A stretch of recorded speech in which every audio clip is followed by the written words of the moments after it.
Dieu a donné à l'Afrique des intellectuels qui pouvaient la construire ou la mettre sur une bonne voie, avec leur volonté et leur courage. Mais certains de ces intellectuels ont été victimes du caractère intello-africain. La trahison au détriment des intérêts particuliers. Dans cette vidéo, je vous parle des actions fortes du Premier ministre de la République du Congo belge Patrice Emery Lumumba. Asseyez-vous confortablement, on y commence. Né d'une ethnie Téléla dans la ville Nualua, territoire de Katako Komba au Sankuru, le 2 juillet 1925, de son vrai nom Elias Oktazomba a grandi dans une famille modeste chrétienne, où il recevra une éducation de base dans des écoles missionnaires chrétiennes.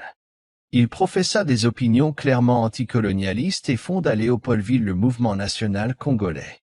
Ses actions fortes.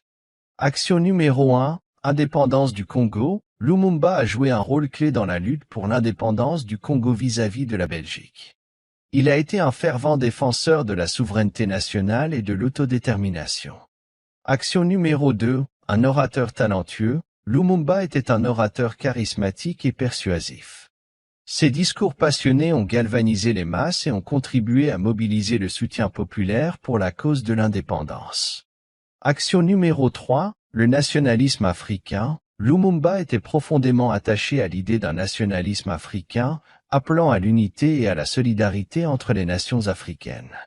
Il a plaidé en faveur d'une coopération mutuelle pour surmonter les divisions artificielles créées par la colonisation. Action numéro 4, la réforme sociale. En tant que Premier ministre, Lumumba a entrepris des réformes visant à réduire les inégalités sociales et économiques. Il a tenté de mettre fin aux pratiques discriminatoires et de promouvoir une plus grande équité sociale.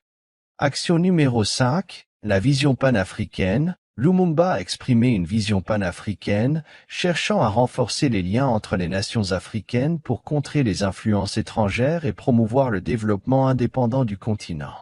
Cependant, il est important de noter que le mandat de Lumumba en tant que Premier ministre a été de courte durée et sa vie politique a été tragiquement interrompue par des circonstances complexes, notamment des luttes internes au Congo, des tensions avec des puissances étrangères et son assassinat en 1961.